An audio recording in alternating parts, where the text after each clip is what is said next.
to explain it in English. Hello, everyone. Welcome back to another episode of Culture Talk. I'm Emily, your English host and guide to sharing your culture with the world. And I'm Paul, the student who is always trying his best.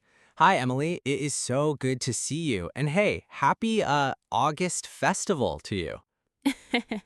Happy August Festival? Oh, Paul, thank you, but do you mean the Mid-Autumn Festival? Yes, that one, the Mid-Autumn Festival. But Emily, I have a confession to make. Yesterday, I made a huge mistake. I texted my American friend, Jason, and I said, hey man, please come to my house for a party for August. For August? Yeah, and he responded with a bunch of question marks. He said, Paul, it is September right now. Are you inviting me to a party that happened last month or a party next year? I was so confused. Oh, I completely see the problem here. Don't worry, Paul. This is one of the most common mistakes people make. Today, we are focusing on how to explain the date. Yeah, why did I say August? Because in my language, we literally call it 8th month, 15th day. So my brain automatically translates 8th month to August. How do I explain this to Jason without sounding like a time traveler? It all comes down to one very important adjective, lunar. Let's spell it out. Lunar. It simply means related to the moon or determined by the moon. Lunar. Perfect pronunciation. So when you just say August, people think of the Western calendar, what we call the solar calendar or the Gregorian calendar. To fix your sentence, you need to add two words. You can say, the festival is on August 15th of the lunar calendar. Oh, the lunar calendar. Because the holiday follows the cycles of the moon, not the sun. Exactly. You've got it. Listeners, wherever you are driving, walking, or washing dishes right now, let's practice a full, formal sentence together with Paul. It is the 15th day of the 8th lunar month. Let's do it two more times, nice and slow. It is the 15th day of the 8th lunar month. It is the 15th day of the 8th lunar month. Wow, saying 8th lunar month is a bit of a tongue twister for me, but it makes so much sense now. Jason will finally understand me. Phase 1. The moon and reunions. Now that we understand the word lunar, let's talk about why this date moves around so much. Paul, because it follows the moon, the date changes every single year on our standard solar calendar. Right, that is why last year it was earlier, this year it's in mid-September, and next year it might be in October. It keeps moving. Precisely. So let's learn a survival sentence when your foreign friends look at you with total confusion about the changing dates. I need this survival sentence, Emily. My friends always ask, why is it a different day every year? Here it is. Listen first, then repeat after me. The festival follows the moon, not the sun. The festival follows the moon, not the sun. Good. Let's practice it together 3 times to build that muscle memory. The festival follows the moon, not the sun. The festival follows the moon, not the sun. The festival follows the moon, not the sun. That's actually a beautiful sentence. It sounds almost like poetry. The festival follows the moon, not the sun. I like it. It is beautiful, isn't it? And that brings us to our next keyword for today, full moon. Full moon. That means the big, bright, perfectly round moon in the night sky, right? Yes. In English-speaking cultures, a full moon sometimes makes people think of werewolves or spooky stories. But in Chinese culture, a full moon symbolizes something very beautiful, a family reunion. Reunion. That is a difficult word to pronounce, Emily. Reunion.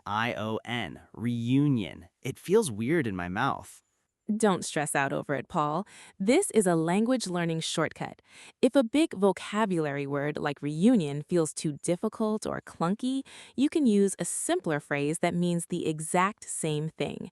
You can just say, family coming together. Oh, wow. Family coming together. That is so much easier to say. The full moon means family coming together. Exactly. It's clear, it's correct, and it feels natural. Let's give our listeners a choice. Listeners, you can try both options depending on your comfort level. Repeat after us. The full moon symbolizes a family reunion, or the full moon represents family coming together. I will stick with family coming together for now, but I'll practice reunion in the shower later. Phase 2, Storytelling Challenge, Chang'e and Houyi. Emily, speaking of the moon, yesterday Jason asked me another question. He looked at a picture on a mooncake box and asked, "Hey Paul, why is there a cute little rabbit on the moon? And who is that lady floating in the sky?" I tried to tell him the traditional ancient story, but my English, oh man, it failed me completely. Don't be discouraged, Paul. Storytelling in a second language is a huge challenge. What exactly did you say to him? I said, a long time ago, a woman eat a ball, then she fly to the moon. Now she lives there with a rabbit. Jason looked at me like I was crazy. He asked if it was a tennis ball or a baseball. Oh, eat a ball. I love your creativity, Paul. You actually got the main points across, which is great. But we can make it sound much better with two simple adjustments. First, we need to use the past tense. Why? Because this myth happens thousands of years ago. Ah, past tense, of course. So not eat and fly, but ate and flew. Exactly. Ate, A-T-E, and flew, F-L-E-W. Second, let's upgrade our vocabulary. Instead of a ball, let's call it what it actually is, magic medicine or an elixir of immortality. Let's stick with magic medicine for now to keep it easy. Magic medicine. Okay, that sounds much more magical than eating a random ball. Right. And we also need to introduce the hero of the story, her husband, Hui. He wasn't just a regular guy, he was a famous archer. An archer is a person who shoots arrows with a bow. Archer, someone who shoots arrows with a bow. Got it. Now, Paul, let's break this massive, complicated legend into a four-step story challenge. Don't try to say everything at once. Just repeat these four short, simple sentences after me. Long ago, there were 10 suns in the sky. The archer, Hui, shot down 9 suns. His wife, Chang'e, ate the magic medicine. She flew to the moon. Okay, let me try. Long ago, there were 10 suns. Hui shot down 9 suns. His wife, Chang'e, ate the magic medicine. She flew to the moon. Wow, Paul, you corrected yourself beautifully. Let's check those past tense verbs one more time. Shot, S-H-O-T, ate, A-T-E, and flew, F-L-E-W. Listeners, let's try the whole four-step story together with Paul. Nice and smooth. Long ago, there were 10 sons. Hui shot down 9 sons. His wife, Chang'e, ate the magic medicine. She flew to the moon. That was absolutely perfect. See, Paul, when you tell a cultural story, you don't need to use massive literary words. Just use short chronological sentences. Shot down the suns, ate the medicine, flew to the moon. Yes, I can totally do this next time someone asks me. Phase 3, Customs, BBQ and Pomelo Hats. Okay, Emily, now let's talk about my absolute favorite part of the entire holiday, the barbecue, or as we love to write it, BBQ. Yes, the smell of barbecue is everywhere during this festival. But you know, Paul, many foreigners are incredibly surprised by this. When they read about the Mid-Autumn Festival online, they read about ancient poems and lanterns. Then they arrive here, and everyone is standing on the sidewalk grilling meat. They ask, why do you have a BBQ on Moon Day? To be honest, Emily, I don't really know why either. I just know it is super fun, the food is tasty, and it's a great excuse to hang out outside. Why do we do it? Well, it actually started partly due to a very successful marketing campaign by a soy sauce company in the 1980s. It became a modern tradition. If a foreigner asks you why, you don't need to explain the whole history of advertising.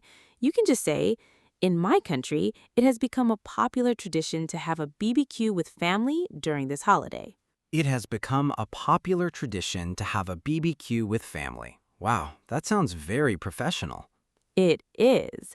Now, what about the fruit that everyone eats alongside the heavy BBQ meat, the large pear-shaped green fruit?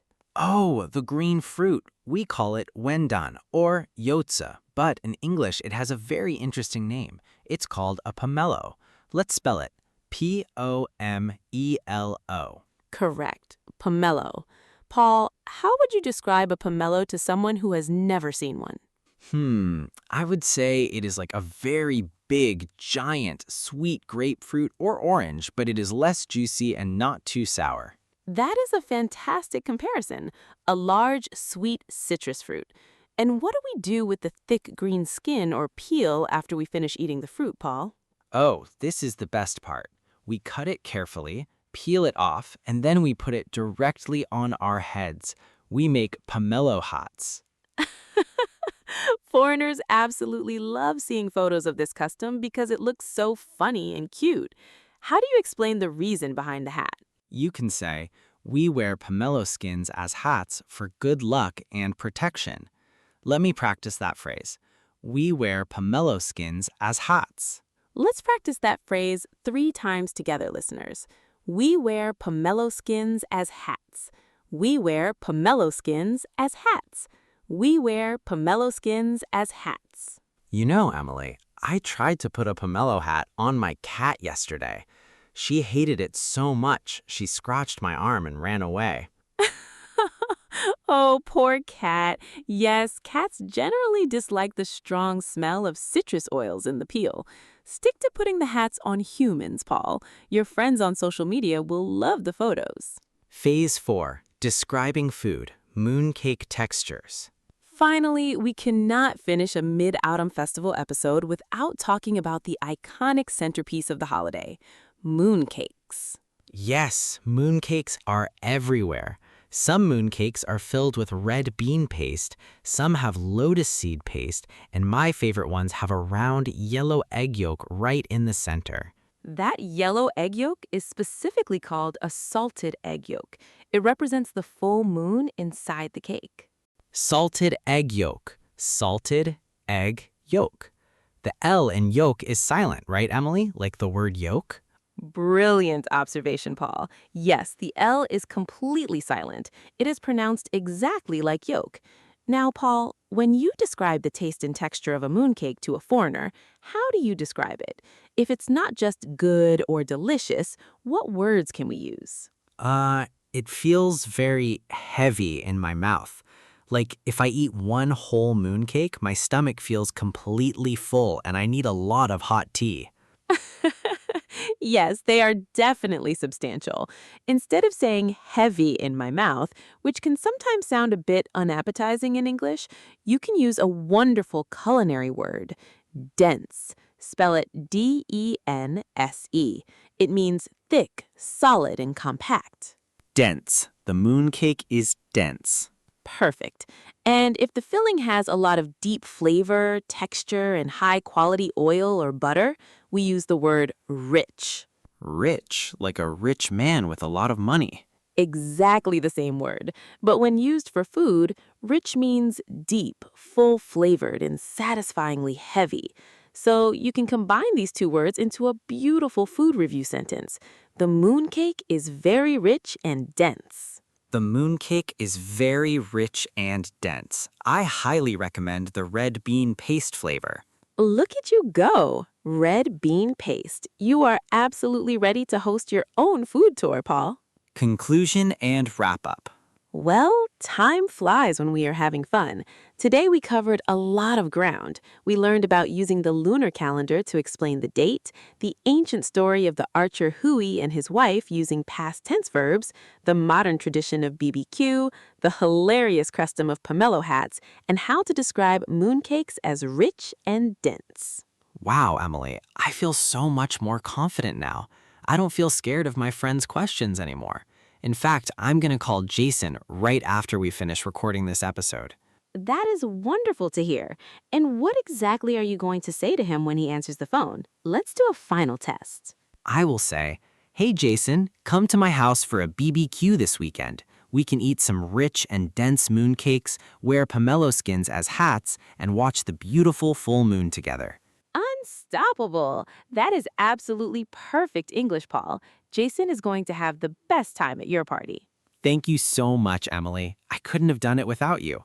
Happy Mid-Autumn Festival, everyone. Go eat some mooncakes.